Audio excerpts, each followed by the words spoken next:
안녕하세요. 반갑습니다. 지금부터 평창 평화 챌린지 2022 사전 참가자들을 신청자들을 위한 오리엔테이션을 시작하도록 하겠습니다. 저는 이번에 평창 평화 챌린지 2022 조직위원장을 맡은 이성훈이라고 합니다. 작년에도 같은 조직위원장 역할을 맡았고요. 이번 행사를 주관하는 평창평화재단의 비상임 이사로서도 이사로 역할도 맡고 있습니다.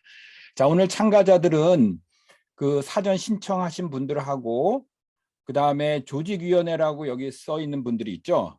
그건 뭐냐면은 그 작년 수상자 일부하고 그다음에 SDG에 관련한 그 청년 단체 몇 분이 저희가 조직위원회를 만들었습니다. 그래서 조직위원회의 역할은 그 여러분의 의견을 받아서 행사 내용에 대한 것들을 좀 정하고 준비하는 그런 역할을 많고, 실무는 그 평창 그 평화센터하고 그 대행 업체에서 이렇게 지원해 주고 있습니다. 자, 참가자 이렇게 보니까 확인만 잠깐 해볼게요. 그 지금 화면상으로 이렇게 보니까 그 토론 팀이 하나 있네. S3라고 한 팀이 있고요. 그 다음에 SA 팀에서는 아직 그 들어오신 분이 없는 것 같은데, 일단은 제 설명은 토론과 에세이 모두 다 설명을 하고 그 다음에 질문을 있으면은 답변을 드리도록 하겠습니다. 여러분 알다시피 그 오늘의 아직 그 제출하기까지 시간이 좀 뭐 많지는 않지만은 적지 않은 시간이 있는데, 오늘 쭉 들으시면서 궁금한 것들 많이 질문해 주시면 좋습니다. 그래야 다른 사람들이 그런 거 궁금함 없이 바로바로 이렇게 할 수 있도록 그 목적으로 만든 거니까 들으시면서 메모해 주시고 채팅방에 질문 올리셔도 되고, 그다음에 나중에 홈페이지나 이메일 통해서 또는 정 급하면 전화로 하셔도 됩니다. 저희가 연락처를 다 남겨놨으니까요. 그러면 바로 파워포인트를 가지고 시작하도록 하겠습니다. 여러분 파워포인트 잘 보이죠? 네. 네, 좋습니다. 자, 제목이 이렇게 보면은 이미 다 알겠지만은 이게 평창 평화 주간이라는 게 있습니다. 아마 생소하실 거예요. 처음 들어보셨을 텐데 그 이게 작년에 처음으로 평창에서 시작을 했고요. 유엔 평화의 날 9월 21일부터 9월 25일까지. 그러니까 21일은 그 국제 평화의 날 또는 세계 평화의 날이라고 하는 유엔 지정 평화의 날이고, 25일은 유엔 SDG가 채택된 날이죠. 그래서 UNSC 요 주간 21일부터 25 요 주간을 평창 평화 주간이라 명명하고 다양한 행사를 하는데, 그 중에 하나가 지금 평창 평화 챌린지가 되겠습니다.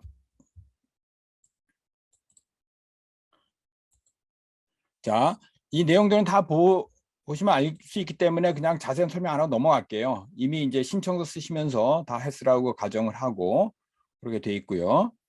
그 세계 시민 프로그램의 일환이고, 주제는 그 찬반 토론 주제는 UN SDG 한반도 평화 연계 방안 이렇게 돼 있습니다. 참고로 작년의 주제는 찬반 토론의 주제는 북한 인권과 한반도 평화였습니다.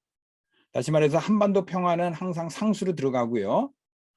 왜냐하면 평창 평화 챌린지라는 것 자체가 평화를 중심으로 논의하기 때문에 그 다음에 앞에 들어가는 연계되는 주제가 해마다 달라집니다. 작년에는 북한 인권, 올해는 SDG, 내년에는 뭐가 될까요? 이미 어떤 분이 제안하던데요. 뭐 기후위기가 될 수도 있고요. 여러 가지 사안을 가지고 논의가 될 것 같습니다. 그 다음에 에세이 주제도 마찬가지로 해마다 달라집니다. 왜냐하면 해마다 유엔에서 정하는 유엔 평화의 날 메시지가 달라지거든요. 그래서 그 달라진 메시지를 평창 평화 정신의 관점에서 해석하고 생각하고 실천하는 그렇게 주제가 됩니다. 무슨 말인지 아시죠? 그러니까 공통은 그 한반도 평화 연계 방안이 그 토론에서는 공통이고 에세이에서는 평창 평화 정신, 이거를 그 해마다 주제에 따라서 이렇게 달라지게 되는 겁니다. 자, 그럼 하나씩 좀 더 이제 살펴보도록 할게요. 여기 접수라든지 평창평화센터 재단법인으로 평창군에서 만든 거죠. 평창평화 챌린지는 별도의 이제 홈페이지가 있습니다. 자, 알다시피 이 행사가 하게 된 계기가 우리가 다 아는 2018년 평창 올림픽이죠. 평창 올림픽이었고, 그래서 그거에 대해서 간단히 설명을 하고 그다음에 챌린지 소개하고 세부 사항으로 가도록 하겠습니다. 그 평창 올림픽은 뭐 다 알다시피 이미지죠. 이게 오륜기구, 그다음에 이제 평화를 상징하는 비둘기가 있고, 그래서 굉장히 그 평창 평화 올림픽이 성공적이었다. 그러니까 올림픽의 이상이 평화인데 평화의 정신을 제대로 구현했던 아주 모범적인 성공적 올림픽이었다라는 게 지금까지 평가입니다. 우리가 알다시피 그 당시에 이제 북쪽에서도 내려와서 단일팀을 만들었고, 그 다음에 입장도 하고, 그 다음에 근데 지금 분위기는 또 다시 거꾸로 간 것 같죠? 평창 올림픽 이전의 분위기로 돌아갔는데, 하여간 2018년부터 한 몇 년 동안 그 해빙 무드라 그러죠. 하나의 좋은 계기를 만들었던 게 평창 평화 올림픽이었다라는 거죠. 그래서 공식 명칭은 평창 올림픽이었지만 평화자를 이제 자꾸 갖다 붙이게 되는 거죠. 근데 또 역설적으로 그 지나고 나니까 그 가치가 더 드러나는 것 같아요. 왜냐하면은 평창 평화 올림픽 그 다음에 어디서 올림픽이 있었죠? 여러분 기억하시죠? 2020년에 하계 올림픽이 도쿄에서 있었죠. 근데 코로나 때문에 1년 연기했잖아요. 그래서 2021년에 하고, 그 다음에 이제 동계 올림픽은 2018년에 4년이 지난 베이징 그 동계 올림픽을 했는데, 이 코로나 때문에도 그렇고 정치적으로도 그렇고 베이징 같은 경우는 외교적 보이콧을 했잖아요. 미중 갈등 때문에. 그러다 보니까 빚이 발했죠. 그래서 IOC 입장에서는 굉장히 좀 아쉽게 생각합니다. 그래서 평창 올림픽의 그 평화 그 모멘텀이 계속 그 도쿄하고 베이징을 이어지기를 기대했는데 그게 다 무산이 된 거죠. 그래서 역설적으로 더 평창 올림픽의 가치가 최근에 다시 부각되고 있고, 나중에 이제 설명하겠지만 2024년에 강원도에서 그 청소년 올림픽을 열게 되는데 이제 2년도 안 남았죠. 그 올림픽에 대한 기대가 다시 한번 높아지고 있습니다. 자, 알다시피 그 이런 개회식 사진이고요. 그다음에 하키팀 그 사진이죠. 자, 그다음에 이런 성공적인 평화올림픽이 그 평창올림픽 끝난 다음에 다양한 유사한 사업이 있었습니다. 그래서 첫 번째 기념재단을 만들었습니다. 근데 여러분 그거 아세요? 그 여기에 평창기념재단이라고 하는데 올림픽이라는 말이 없죠. 그거는 올림픽은 고유 명사이기 때문에 쓸 수 없다고 해요. 그래서 2018년 평창기념재단에서 이렇게 만들어서 기념관도 있습니다. 아마 아직 안 가보신 분도 있을 텐데 저희가 결선하고 본선과 결선을 평창 지역에서 하기 때문에 오시는 분들은 여기 직접 방문할 기회가 있으리라고 생각을 합니다. 그다음에 이 사진 보면은 맨 중간에 있는 분 누구죠? 그 유명한 탁구 선수죠. 유승민. 그 올림픽에서 금메달 땄던 유승민 선수가 있고요. 이게 그 건물 바깥 모습입니다. 그다음에 그 기념재단 만들고 나서 다양한 프로그램들이 지금 진행되고 있습니다. 아마 처음 들어보신 게 굉장히 많을 거예요. 그 상상 평화 캠프, 뭐 평창 평화 캠프, 평창 평화 포럼, 그다음에 환경 분야는 정선 포럼. 왜 정선이냐면은 평창 올림픽은 사실 세 군데에서 나눠서 했거든요. 그러니까 정선하고 평창하고 강릉. 그래서 정선에서는 그 환경 중심으로 이렇게 포럼을 이제 하고 있고요. 그다음에 평창 장애 포럼도 있습니다. 알다시피 올림픽은 항상 올림픽이 있고 패럴림픽이라고 해서 장애인들과 그 다음에 이어서 하게 되죠. 그래서 이 장애 포럼은 보통 강릉에서 합니다. 그래서 평창, 정선, 강릉 이 세 군데서 그 포럼을 이제 진행을 하고요. 그다음에 평창에서는 이런 청소년 대상으로 다양한 프로그램이 진행되고 있습니다. 한번 기회 되면은 여러분 자격이 될지 모르겠는데 저희 평창 평화 챌린지가 하는 거는 평창 구은이에서 만든 평창 평화 센터에서 하는 거고, 요거는 기념재단에서 하는 겁니다. 그래서 역할 분담이 어떻게 되냐면은 우리가 평화 올림픽이라고 하잖아요. 스포츠 대회였는데 그 기념재단에서는 약간 그 스포츠 중심으로 주로 행사들을 많이 하고, 그 다음에 평창 평화센터는 말 그대로 그 평화 중심으로 컨텐츠 중심으로 이렇게 나눠져 있습니다. 그러다 보니까 이제 평창 평화 챌린지 같은 경우는 스포츠와 직접 관련은 없거든요. 그러니까 이거는 평창 평화센터에서 하고, 여기 캠프 하는 거 있죠. 이런 것들은 스포츠와도 관련이 굉장히 많습니다. 그렇게 이해하시면 되겠습니다. 자, 그다음에 이제 평창 평화 포럼이 이제 해마다 진행이 되고 벌써 네 번째 했습니다. 2018년에 평창 평화 올림픽 끝난 다음에 2019년 1주년이죠. 그다음에 20년, 21년, 22년 올해까지 네 번에 걸쳐서 했고, 그러니까 두 번째 해야 할 때는 반기문 유엔 사무총장이 직접 참석해서 그러니까 연설도 하고 전 세계 많은 전문가들, 특히 시민사회 사람들도 많이 이제 참석해서 행사가 진행이 됐고요. 이건 그 사진입니다. 2020년 때 모여서 이제 뭐 선언문도 만들고 논의도 많이 이렇게 하고 그런 행사를 했습니다. 그다음에 이건 이제 평창에 사는 건데 그 평창 올림픽을 계기로 평창군은 평화 도시로 선포를 했습니다. 평화 도시로. 그래서 다양한 했고 그 사업들이 진행이 됐고요. 구호는 평화의 시작, 새로운 평창이라고 합니다. 자, 이 중에서 지금 신청하신 분 중에서 평창 와보신 분 계세요? 평창? 이게 이제 그 올림픽 개회식 했던 그런 장소인데 대관령 면에 있죠. 해피 700이라는 것은 오신 분들은 다 알겠지만은 평창의 평균 고도가 700입니다. 700m가 인간의 신체에 가장 좋다라고 이렇게 떴네요. 그 이야기를 합니다. 그래서 그 해피 700, 그러니까 700 고지에서 행복하게 살자, 건강하게 살자. 이게 그 평창의 모토입니다. 근데 이제 평화의 시작 새로운 평창에서 올림픽 이후로 이런 구호가 이제 같이 쓰게 된 거죠.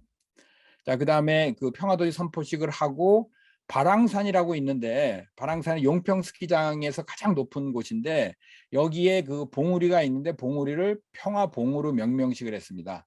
이 봉우리가 있는데 이름이 없었어요. 그래서 그걸 계기로 해가지고 평창 평화봉이라고 이렇게 명명식하고 나중에 이제 평창에 오게 되면은 그 결선할 때 그다음에 시상식 때 여기 그 평화봉에 갑니다. 평화봉에 가서 간단한 이제 행사도 이제 할 예정이고요. 그다음에 평창읍에 같은 경우는 평화길도 만들었습니다. 그 데크길로 만들어 가지고 산책할 수 있게 그러니까 다양한 평화 관련한 사업들을 이제 평창에서 전개하는 거죠. 그다음에 요거는 이제 작년에서 시상식 9월 21일 날 그 유엔 평화날 그 시상식을 했는데 그 사진입니다. 그래서 그 퍼포먼스를 한 거죠. 근데 알다시피 그날 그 코로나 때문에 다 마스크 끼고 거리두기 지켜가면서 이런 행사를 했습니다. 맨 앞에 계신 분들이 보면은 여기 한왕기 군수님, 지금 군수님이고 안타깝게도 이제 재선이 되지 않아서 그 올해 7월 1일자로 임기를 마치시고요. 왼쪽에 계신 분이 이종옥 전 여성가족부 장관님이십니다. 그리고 저희 평평 챌린지에 제가 조직위원장을 맡고 있는데 이정옥 장관님은 심사위원장을 맡아주십니다. 여러분이 이제 본선하고 결선에 오게 되면은 심사위원장 만나시게 되고요. 이정옥 장관님과 저는 같이 평창평화센터의 비상임 이사 역할을 맡고 있습니다. 그다음에 맨 아래 오른쪽에 계신 분, 이게 제 모습이네요. 이게 제 모습이고 맨 오른쪽에 계신 분 대한적십자 총재 전 몇 년 전에 하셨죠. 거기 와서 직접 시상식을 이제 해주셨습니다. 자, 요거는 글로벌 차원에서도 비슷한 프로그램이 진행되고 있습니다. 알다시피 그 평창 기념재단에서는 평창 평화 포럼의 청년들의 참여를 좀 더 증진하기 위해서 글로벌 차원에서 그 영어로 진행하는 그 토론 프로그램입니다. 에세이를 쓰고 그 다음에 그룹 토론을 하는 건데 그 찬반 토론 형식은 아니죠. 그래서 글로벌 차원에서 이거는 작년 수상자입니다. 그러니까 10팀이 이제 수상됐고요. 아주 여러 나라에서 아시아, 그다음에 탄자니아, 파키스탄, 한국도 조금 있었고요. 이런 분들이 참여해서 수상을 했습니다. 그분들을 저희는 유스피스 엠베서라고 부릅니다. 엠베서 평화 대사 역할을 하게 되는 거죠. 그런 것들이 있었고요. 그다음에 이제 요거는 그다음 작년에 시상식 사진입니다. 다 온라인으로 했습니다. 코로나 때문에 참석 직접 못하고 온라인으로 다 해서 선별해서 이분은 저 캐나다, 이분은 저 투르메니키스탄 중앙아시아에서 수상자입니다. 자, 올해로 이제 본격적으로 들어갑니다. 올해 이제 평창 평화 챌린지는 이제 한국어로 이제 진행을 하게 되고 옆에 자세한 것들은 이제 좀 이따 설명을 드릴게요. 그래서 그 글로벌은 국가 간이기 때문에 수상자를 저희가 평창 평화 엠베서더라는 말을 쓰는데 국내 같은 경우는 엠베서더는 아니잖아요. 그래서 그 피스메이커라는 명칭을 씁니다. 그래서 여러분이 이제 그 결선까지 다 해서 수상자가 되면은 평창 유스피스메이커라는 이름으로 이제 부르고 그다음에 한 1년 동안 그 활동을 이렇게 하게 됩니다. 자, 요거는 이제 평창 평화 정신인데 아마 처음 들어보셨을 거예요. 그러니까 우리나라에서 정신 하면은 그 여러 가지 정신이 있죠. 뭐 홍익인간도 하나의 정신이고 그다음에 뭐 여러 가지를 할 수 있는데 도시와 도시 이름과 이렇게 정신이 연결된 건 그렇게 많지 않아요. 예를 들어서 서울 정신이라는 거 들어본 적 없죠, 여러분? 서울 정신, 부산 정신? 쓰나 모르겠네요. 그러니까 부산이나 서울에서 사는 사람 쓸지 모르지만 일반적으로 많이 알려져 있지 않거든요. 근데 우리나라 지자체가 두 군데가 있는데 많이 알려진 게 첫 번째가 광주죠. 광주 민주정신.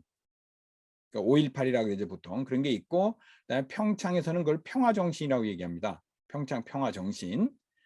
그래서 이제 지자체와 역사적 사건이 2018년 올림픽이 평화를 매개로 만나게 됐기 때문에 그거를 평창 평화정신이라고 하는 거죠. 그래서 이 정신에 따라서 올림픽 유산 사업, 그러니까 올림픽 유산이라고 하면 남는 게 경기장이잖아요. 경기장께서 뭐 활용하고 있지만은, 근데 무형, 그러니까 정신적 유산으로서 이 평화를 얘기하게 되는 거죠.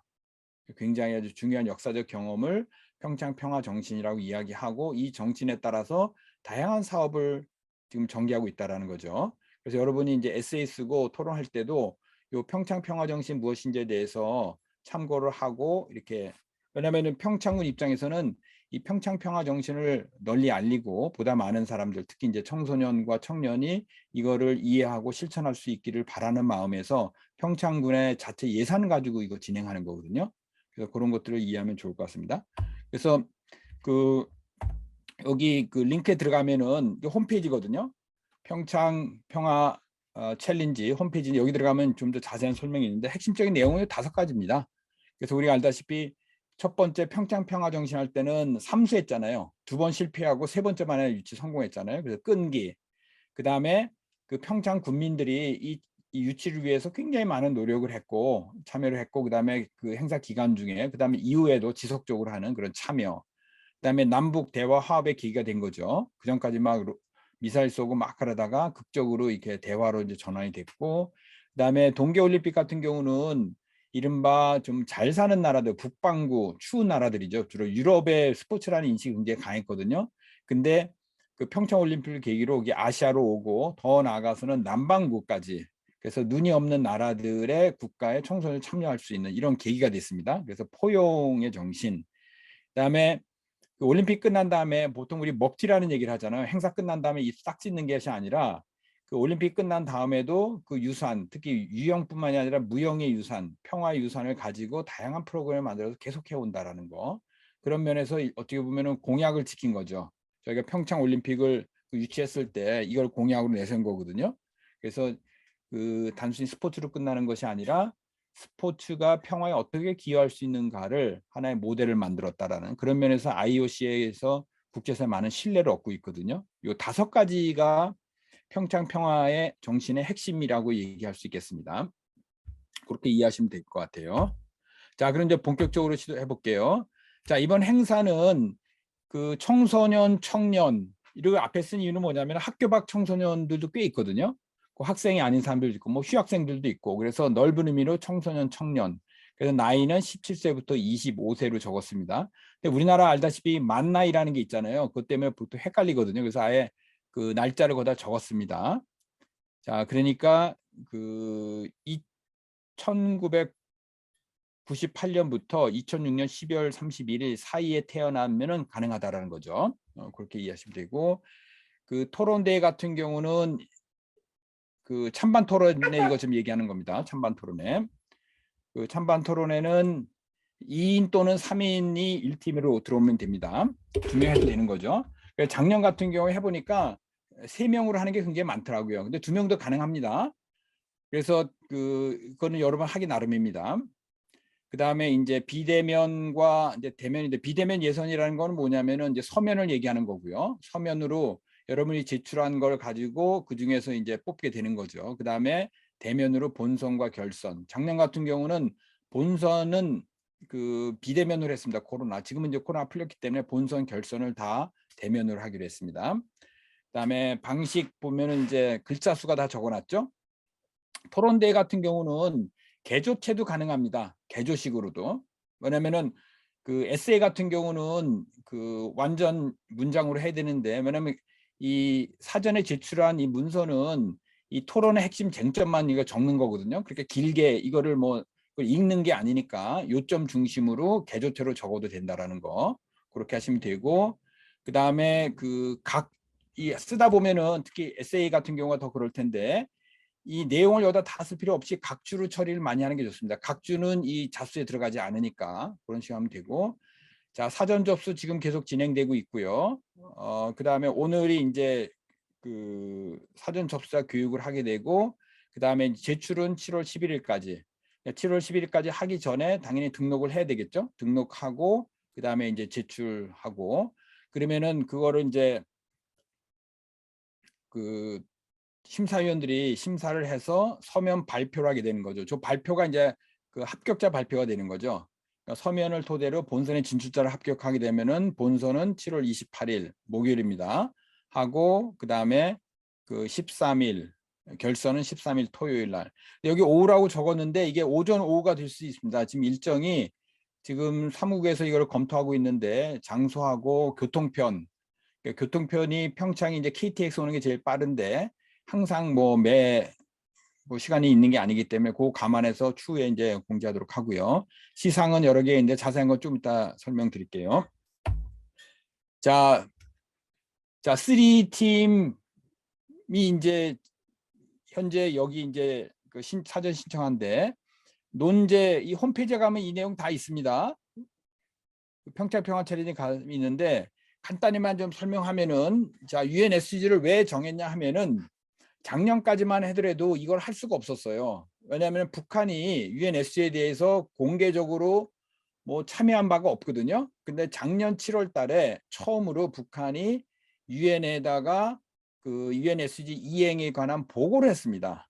그리고 한국은 알다시피 2016년에 이미 했고요. 그러다 보니까 이제 비교할 수 있는 근거가 생기게 된 거죠. 그래서 작년에 이걸 못했는데 올해는 이게 가능하게 됐습니다. 그래서 그리고 작년에는 이제 북한 인권과 한반도 평화가 어떻게 연계되느냐 논의를 했는데, 지금 알다시피 남북 관계가 이렇게 막혀 있잖아요. 이런 상황 속에서 과연 북한도 관심도 있고 한국도 참여하고 모든 국가가 참여하고 있는 이 UNSC가 과연 한반도 평화에서는 남북 관계가 또 개선이 돼야 되겠죠. 그렇지만 한반도 평화는 남북만 가지고 하는 건 아니잖아요. 미국도 있고 여러 나라들이 있습니다. 그래서 이 보편적인 의제인 UNSC를 활용해서 또는 그걸 계기로 한반도 평화 증진에 어떻게 이거를 연계할 수 있을까, 그거가 논쟁이 됩니다. 근데 한쪽에서는 이거를 여러 가지 아이디어를 얘기할 수도 있고요. 어떤 분들은 이거에 대해서 별로 기대를 안 합니다. SC가 별로 그렇게 효과적이지 않다.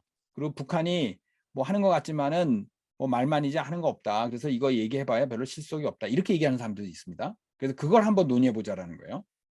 그러니까 찬반 논쟁은 일부러 역할하는 거죠. 찬성과 반대 입장에서 이걸 한번 논의를 해보게 되는 겁니다. 그래서 여러분이 사전에 서면을 쓸 때도 두 가지를 다 써야 되는데, 이거는 일단은 공통 질문입니다. 공통 질문을 다 쓰고 그 다음에 판단이 달라지는 거죠. 그래서 찬성 쪽으로 갈 수 있고 반대 쪽으로 갈 수 있고. 그래서 이제 공통 질문에 해당되는 게 첫 번째가, 이 UNSC 하게 되면 보통 많은 사람들이 환경을 생각하잖아요. 그러면 이게 무슨 평화와 관련이 있는가? 그거 먼저 따져봐야죠. 그렇죠? 보통은 이제 빈곤 퇴치나 환경 문제로 생각하는 SDG가 과연 평화와 어떻게 관련이 있는가, 이거고요. 두 번째는, 자, 평창 동계올림픽 2018년 이후의 프로세스에 대한 평가가 필요하죠. 많은 평가가 이미 있습니다. 성과와 함께라고 하죠. 그래서 그거에 대한 평가를 좀 해보고요. 그다음에 또 하나는 SDG 관련해서 제가 간략하게 언급했지만은 이미 남북한이 이거를 굉장히 실천하고 있고, 그렇지만은 어떤 차이가 있는지, 그래야 이것이 남북 협력의 하나의 도구가 될 수 있는지를 볼 수 있잖아요. 그거 한번 비교해 보는 거죠. 어떤 공통점과 차이점이 있는지. 그다음에 이제 그러고 나서 UNSC가 과연 남북 협력과 어떻게 이게 관련이 될지. 왜냐면 한반도 평화의 전제가 남북 협력이잖아요. 남북 협력 없이 한반도 평화까지 갈 수 없으니까 그걸 보고, 그다음에 다섯 번째는 요거는 미래에 관한 건데 앞에서 간단히 얘기했듯이 2024년에 강원 청소년 동계올림픽이 열립니다. 그러니까 일반 올림픽이 아니라 청소년이에요. 그동안 이 청소년 동계올림픽은 여름과 겨울이 있는데, 겨울은 주로 다 유럽에서만 시작했습니다. 마지막에 로잔에서 했었죠. 그러니까 올림픽도 그랬죠. 동계올림픽은 다 유럽에서 하고 미국에서 하다가 뒤늦게 아시아로 오게 된 거죠. 마찬가지로 그래서 이 아시아 바깥, 유럽 바깥에서 처음으로 2024년에 강원도에서 하는데 이게 이름이 좀 이상합니다. 왜냐면은 올림픽은 여러분 알다시피 베이징, 뭐 삿포로, 도쿄, 뭐 파리 이런 식의 도시가 올림픽을 주최하거든요. 국가가 하는 게 아닙니다, 올림픽은. 근데 강원은 도시가 아니잖아요. 강원은 광역지자체거든요. 근데 예외적으로 이거를 허용한 이유가 뭐냐면은 아주 굉장히 독특한데, 그 IOC 입장에서는 평창 올림픽이 그 평화 올림픽에 굉장히 중요한 모델이 됐기 때문에, 근데 남북 단일팀을 만들었지만은 그 정도까지였죠. 근데 이번에 2024에 강원을 한 이유는 뭐냐면은 전 세계에서 유일하게 분단된 지자체죠. 그래서 강원도 사시는 분 알겠지만은 남강원도, 북강원도 이렇게 돼 있습니다. 그래서 아이디어가 뭐였냐면은 남북 강원도가 이거를 공동으로 주최한다라는 게 아이디어 제안이었어요. 그래서 이름을 그걸 위해서라도 이름을 강원도로 써야 된다는 거예요. 왜냐하면 평창으로 하게 되면 평창은 이미 남한에 있는 강원도 내 지자체였잖아요. 근데 강원 이름을 씀으로써 해서 북한에도 명분을 주면서 남북 공동 주최의 가능성이 있다. 그래서 그거에 긍정적으로 평가한 IOC가 아주 예외적으로 도시가 아닌 그 광역 지자체 이름을 행사 명칭으로 쓰게 허용을 했다라는 거죠. 그래서 명칭이 그렇게 됐습니다. 2024 강원 청소년 동계올림픽. 그 1월 달에 열립니다. 1월 달. 그래서 그게 2018년 평창처럼 어떤 계기가 될 수 있을지 한번 생각해 보자는 그런 취지에서 이 질문도 같이 들어갑니다. 자, 그래서 찬성 반대는 이렇게 나눠지는 거죠.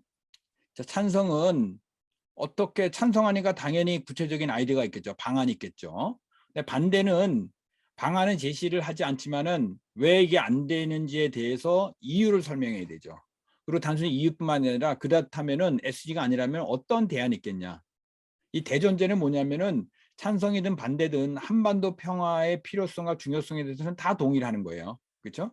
다 동의를 하는데 그다음에 SG에 대해서 공부를 하고 그렇지만 SG에 대한 가치 판단, 그 효용성 판단이 달라지는 거죠. 그래서 이거는 의무적으로 찬성 반대를 다 하셔야 됩니다. 그러니까 여러분 생각과 달리, 다시 말해서 역할극이라 그러죠. 찬반 토론 해보시면 다 알 거예요. 이걸 통해서 이걸 다 해보면서 과연 나중에 여러분 나름대로 선입관이 있을 거예요. 어느 정도 지식이 있으니까 지금 생각으로는 내가 반대 입장에 더 가깝다 또는 찬성 입장에 더 가깝다 이럴 수 있는데, 끝나고 나서 과연 그 찬성 입장이 그대로인지 반대 입장이 그대로인지 아니면 달라졌는지 그거를 확인하는 게 중요해요. 그러니까 찬성을 하더라도 논거가 분명하고 반대해서 하는 것까지도 충분히 감안한 자기 찬성 입장을 갖는 게 중요하다는 거죠. 특히 이거를 한 이유는 뭐냐면은 그 평창 평화 올림픽이 중요한 가치 중에 하나가 화합이잖아요. 근데 우리 한국 사회가 너무 갈등이 심하고 정치적으로 갈라져 있고 그다음에 소통이 어렵고 자기 주장만 하고, 그래서 이런 찬반 토론을 통해서 평화라는 것을 그냥 무조건 좋다가 아니라 좀 따져볼 필요가 있다라는 거죠. 그래서 상대방 입장도 이해하고 다양한 입장을 이해하고 자기 입장을 만드는, 그래서 토론에 유명한 말들이 있죠. 어떤 말이 있죠? 토론은 누가 이기냐가 중요한 것이 아니라 무엇이 옳으냐. 그러니까 누가 옳으냐가 아니라 무엇이 옳으냐. 그러니까 영어로 하면 the not who is right, but what is right. 물론 이제 이게 경연대 형식이기 때문에 그 그러니까 승패를 심사위원이 결정하겠지만은 심사위원의 판단 기준은 뭐냐면은 누가 더 말빨이 세냐 이게 아니라 어느 팀이 이 서로가, 그러니까 전제는 뭐냐면은 찬반이라는 거는 뭐냐면은 그 어떤 진실이 있다고 가정을 하면은 그거를 찬성과 반대라는 관점에서 바라본단 말이에요. 이 총체적 진실을 드러내는 그런 과정인데, 이 총체적 진실을 드러내는데 누가 더 기여를 많이 했느냐, 찬성 쪽 관점에서 더 기여를 많이 했느냐, 반대쪽 관점에 기여를 했느냐, 이거를 본다라는 거죠. 잘 기억하셔야 됩니다. 그래가지고 작년에 이렇게 해보니까 이 청중이 생각하는 판단하고 심사위원이 다른 경우가 몇 번 있었어요. 그러니까 결선에서 이제 청중 투표를 하거든요. 배심원 비슷하게. 근데 청중이 생각할 때는 이쪽 팀이 다 이겼다고 생각했는데 심사위원은 달랐던 거예요. 그 이유 중에 하나가 뭐냐면은 말 잘한다고 되는 게 아니라는 거예요.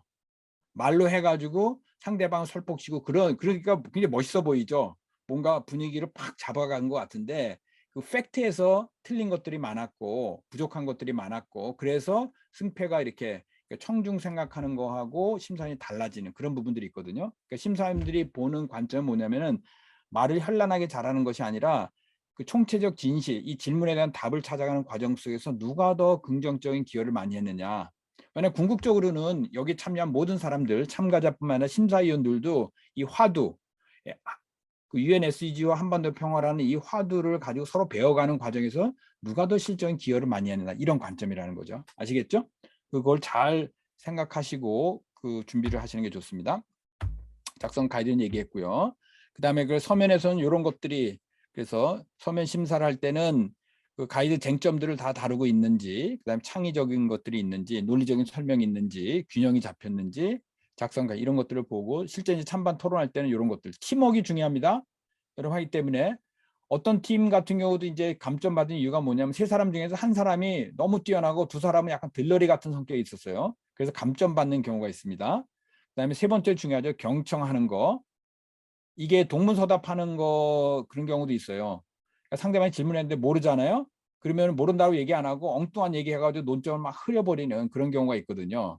그래서 그다음에 상대방 말을 무시한다든지, 그래서 그런 것도 굉장히 중요합니다. 그다음에 그 토론 중에 상대방과 심사위원이 질문하는 경우도 있거든요. 그러니까 상대방 질문은 필수로 들어가죠. 그 주도 토론이니까. 그런 경우에 제대로 응답하는지 뭐 이런 것들을 가지고 이제 심사를 하게 됩니다. 자, 에세이 대회도 소개를 할게요. 에세이 대회 올해 주제는 인종주의 종식과 평화 구축입니다. 작년은 코로나19였어요. 코로나19를 어떻게 이제 회복할 건가, 이것이 주제였는데, 그래서 다른 건 다 똑같고, 여기 그 서면이 좀 다르죠. 서면이 좀 깁니다. 이거는 에세이가 굉장히 쓰는 게 중요하기 때문에 개조식 평어, 이거 잘못됐네요. 이거 에세이는 이거 오타 나중에 수정할게요. 이 개조식이 아니라 이게 문장식으로 해야 됩니다. 문장식으로 하고, 여기 이제 각주 에세이에서 쓰다 보면 너무 길어지잖아요. 그럴 때 내용들을 각주로 돌리는 게 굉장히 중요합니다. 그래서 너무 산만하게 놔두지 않고 일관성 있게 본문은 쭉 나가면서 그 서포팅, 그러니까 보조되는 것들은 다 각주를 처리하시고, 분량이 그 토론대 서면보다는 상대적으로 많은 거죠. 일정은 다 똑같습니다. 일정은 다 똑같고요. 토론대랑 다 똑같고, 상금도 거의 비슷합니다. 상금은 나중에 모아서 다 설명드릴게요. 배경과 목적은 앞에서 얘기했듯이 올해 주제는 인종주의 종식과 평화 구축 이 되고요. 그리고 보통 6월 13일 날이 그 9월 22일부터 100일 전이거든요. 그래서 그걸 100일 카운트단이라고 해요. 근데 공교롭게도 이거 준비하다 보니까 이 날이 그 BTS가 데뷔한 날이래요. 그래서 올해가 9주년이었습니다. 그래서 6월 13일 날 유엔 평화의 날 100주년 메시지는 아무도 얘기 안 하고 다 BTS 얘기만 이제 언론에서 다 얘기를 했는데, 그래서 그 메시지가 있고요. 그래서 뭐 배경을 뭐 다 아시겠지만은 코로나 과정 속에서 인종주의가 굉장히 확산이 됐죠. 한국은 그렇게 심각하지 않았는데 그 미국이나 유럽 쪽에서는 노골적으로, 그래서 아시아의 얼굴을 한 사람들 같은 경우는 거리에서 막 폭행당한 사태가 굉장히 많았잖아요. 특히 중국 사람 같은 더 강했고요. 그래서 BTS가 초청받은 것도 그것과 좀 관련이 있죠. 그 5월 말에 백악관에 갔었잖아요. 그다음에 그 인종주의라는 거 알다시피 단순히 인종 간에만 있는 것이 아니라 여러 가지 요소들이 막 이제 겹치게 되죠. 경제적인 거, 그다음에 성차별도 거기 포함이 되죠. 그래서 이런 것들을 이번 기회에 좀 이해를 하고 이게 평화 구축과 어떻게 연관되는지를 같이 생각해 보자라는 게 그런 취지입니다. 그러니까 요거는 그 메시지입니다. 그러니까 유엔 사무총장 그 메시지인데 지난주에 나온 거죠. 그래서 그 보통 9월 21일 날 유엔 평화를 하게 되면은 무기를 내려온다 그러죠. 트루스. 그래서 평창 평화 그거 할 때도 그게 있었습니다. 그래서 유엔에서 의례적으로 결의안하는데 지금 그 우크라이나 전쟁 때문에 모든 게 참 무색이 돼 버렸죠, 지금. 그렇지만 하여간 그런 것들이 있다라는 거, 그거를 보시면 좋고요. 그래서 그 유엔에서 취지는 뭐냐면은 이 100일 동안 이 메시지에 따라서 실천을 하고 9월 21일 날 유엔 평화날 기념할 때 그 성과에 대해서 얘기해 보자. 그러니까 이거를 사실 국내에서 안 하는 건 아닌데 별로 이렇게 참여 기회도 없고 하지도 않았어요. 그래서 국내 처음으로 이거를 좀 제대로 된 프로그램을 만들어서 일종의 그 평화 분야의 세계 시민 교육으로 평창 평화 챌린지가 그걸 채택했다, 이렇게 이해하시면 되겠습니다. 자, 문자는 이렇게 됐고요. 그 다음에 가이드 보면은 자, 첫 번째, 해마다 주제가 달라진다 그랬잖아요. 근데 왜 올해 이거를 평화의 날 주제로 정했는지 그 맥락을 이해하는 게 중요하겠죠. 그 다음에 그 인종주의라는 게 뭐 오래만 있었던 거 아니잖아요. 어떻게 보면 몇 세기 동안 인류 역사에서 계속 있어 왔는데, 자, 올해 맥락에서 이게 왜 평화 구축에 중요한가. 그래서 요거를 사실 1번과 2번은 같이 묶어도 답을 해도 됩니다. 여러분 쓰실 때 요것들을 같이 한번 생각해 보고요. 자, 두 번째는, 자, 평화만 얘기하는 것이 아니라 이게 토론과도 연관이 되는데 SDG 달성, 그러니까 SDG에서도 평화가 굉장히 중요한 가치거든요. 그래서 그 우리가 평창 평화 주간이 평화의 날뿐만 아니라 9월 25일이 SDG가 채택된 날이라고 그랬잖아요. 그래서 이 인종주의 종식이라는 것이 평화와 SDG에 어떻게 연결되는지 좀 확장해서 보자라는 거죠. 자, 그다음 네 번째는, 자, 여기부터가 에세이는 중요합니다. 자기가 개인적으로 뭘 했는지에 대해서 쓸 필요가 있는 거예요. 이건 다시 말해서 이거는 상상의 소설 쓰는 게 아닙니다. 그래서 그 인종주의 종주의 평화 측에서 개인적으로 또는 어떤 단체에서 활동을 했는지에 대해서 써보는 겁니다. 개인 경험. 그래서 이거를 뭐 거창하게 국제적으로 뭐 그런 것만 요구하는 거 아닙니다. 자기 가족에서도, 그러니까 왜냐하면 인종주의가 일상에 우리 스며들어 있단 말이에요. 학급 내에도 뭐 대학에 계신 분들은 외국인 유학생이 될 수도 있고, 그다음에 이주 노동자가 있고, 그다음에 다문화 가정이 될 수도 있고, 이미 남 얘기 아니라 우리 일상에 들어와 있거든요. 그래서 이거 한번 쭉 메시지를 보시고 어떤 경험들을 했는지 그것들을 쓰는 게 굉장히 중요합니다. 에세이에서는. 그다음에는 이제 제안이죠. 그 100일 기한 동안에 어떤, 이제 시작이잖아요. 2월 13일 이제 열흘도 안 지났죠. 그래서 이 100일 동안에 뭘 어떻게 해야 되는지 일단은 아는 사람들이 없어요. 아마 주위에 이거 아는 사람 거의 없을 거요.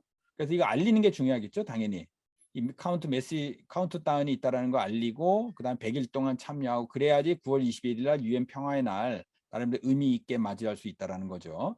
그래서 학교 내에서, 그러니까 4번이 자기가 직접 하는 거라면은 5번은 보통 이제 옹호 활동이라 그래요. 영어로는 애드보커시라고 하는데, 그 여러분이 학교 당국이나 뭐 시민사회 단체가 될 수 있고 정부나 이런 데다가 어떤 제안을 할 수도 있잖아요. 그것도 하나의 실천이거든요. 그러니까 자기가 직접 하는 게 있고, 그다음에 제안하는 거 있고, 그 4번, 5번은 그거에 관한 겁니다. 그래서 이 인종주의 종식 위해서 이런 것들을 했으면 좋겠다. 정책 제안이 될 수도 있고 사업 제안이 될 수도 있습니다. 자, 무슨 말인지 아시겠죠? 4번, 5번. 그다음 마지막 그 강원 동계 청소년 올림픽도 이제 그 토론에서 이 질문을 하지만은, 에세이에서는 이게 인종주의 종식 평화구축 어떻게 기여할 수 있을까? 그러니까 스포츠 이벤트가. 그러니까 1번부터 5번까지는 사실 스포츠 이벤트와 직접 관련은 없거든요. 근데 이제 평창 하게 되면은 이제 평창 올림픽이잖아요. 그래서 또 2024년에 또 올림픽이 다가오고, 그래서 그게 인종주의 종식 평화구축에 어떻게 기여할 수 있을까? 여러분 생각을 한번 나눠보자. 이렇게 됩니다. 그 6가지를 가지고 에세이를 작성하게 되는 겁니다. 아셨죠? 자, 심사 기준 얘기 드릴게요. 심사 기준은 여기도 비슷합니다. 뭐 서면 심사가 있고 그룹 인터뷰를 합니다. 찬반 토론은 해보시면 알겠지만은 나름대로 규칙이 있죠. 그거는 나중에 이제 제가 자료로 이제 보내드릴 거고, 그 다음에 이제 예를 들어서 이제 찬반 토론의 세부 규칙 보면은 그 입론이 있고, 그 다음에 반박이 있고, 마무리 발언 뭐 이런 거 있는데, 그거는 바로 이제 올려드릴게요. 그 다음에 그룹 인터뷰 같은 경우는 일종의 패널 토론입니다. 그래서 6명이 쭉 있으면은 6명들이 쭉 자기 이야기 하고, 그 다음에 서로 질문 던지고, 일종의 약간 그 선거할 때, 대통령 선거할 때 보면 여러 후보자들이 나와서 서로 토론하는 거죠. 그런 방식입니다.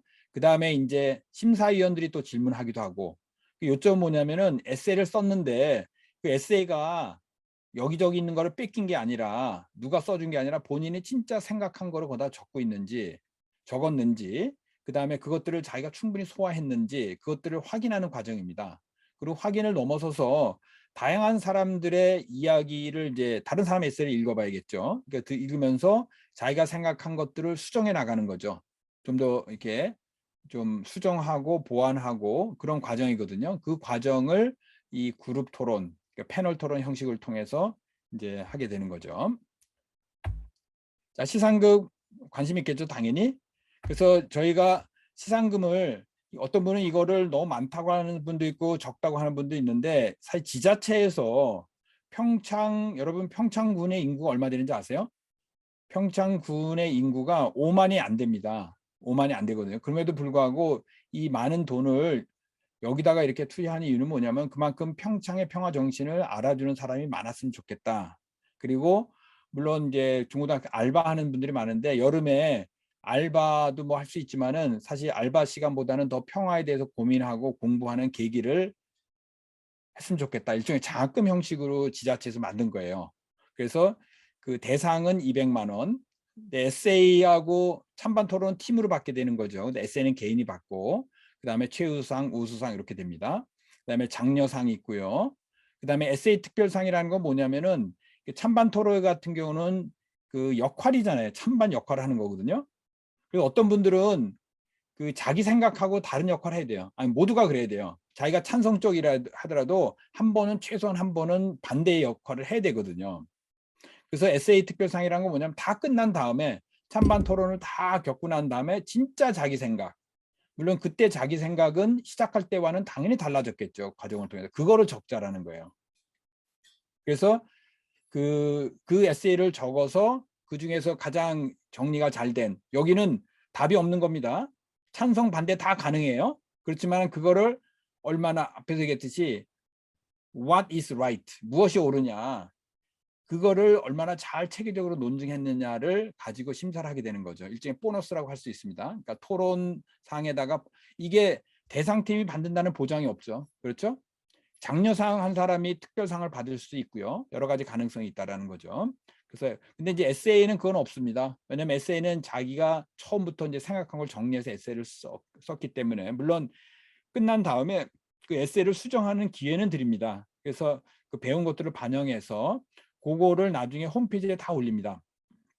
올릴 예정이에요. 그래서 그 이 주제에 대해서 이게 워낙 그 생소한 주제이기 때문에 많은 사람들이 관심을 가리라고 봐요. 학생뿐만 아니라 이거 연구자들도 과연 그 한국의 청소년 청년들은 무슨 생각하고 있는지, 그래서 이 결과를 홈페이지에 올려서 이제 대중적으로 이제 공유하게 된다라는 거죠. 그래서 수상 인원이 에세이는 모두 8명이고요. 그다음에 찬반 토론은 8팀이 되겠죠. 8팀인데 이제 2명이 될 수도 있으니까 맥시멈 24명이 되겠습니다. 그다음에 에세이. 근데 중복이 될 수도 있죠.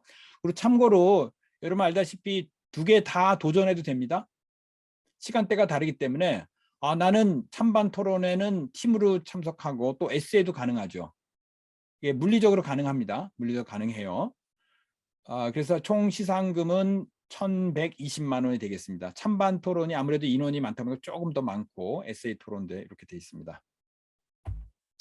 자, 그 일정은 7월 11일이죠. 7월 11일 월요일 11시 59분에 마감입니다. 그래서 그걸 딱 받으면은 그 심사위원들이 서면 심사를 하고요. 그래서 그 발표는 월요일 날 하게 되고 월요일 날 하면서 이제 그 대면은 7월 28일이거든요. 그러니까 20일 열흘 후에 하게 되는 거죠. 열흘 후에 평창에서 만나서 대면으로 토론하고 그 인터뷰, 그룹 인터뷰를 하게 되는 거죠. 그래서 그 사이에 잠깐 오리엔테이션이 있을 예정입니다. 그러니까 오늘은 이제 전반적인 오리엔테이션이 이때는 이제 본선 진출자를 대상으로 실무적인 오리엔테이션, 거기서 이제 그 절차 같은 거 있죠. 토론의 규정 이런 것들 한 번 더 하는 기회가 있고요.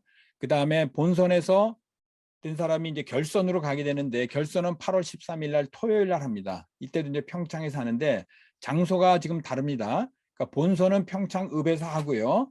그 다음에 결선은 그 횡계리라고 그 올림픽 열렸던 그 근처에서 하게 되는데 같은 평창군에서 합니다. 토요일 날 이렇게 하게 됩니다. 그다음에 시상식은 한 달 지난 9월 21일 유엔 평화의 날, 이날 수요일이거든요. 이때도 이제 평창에서 하게 됩니다. 그래서 시상식까지 하게 되면은 매달 한 번씩 내려오시네요. 7월, 8월, 9월 세 번에 걸쳐서 내려오고 그 본선만 오신 분들은 한 번, 그다음에 이제 결선 하고 할 번은 두 번, 이렇게 모두 이제 세 번이건 7, 8, 9 평창과 이런 인연을 맺게 되겠습니다.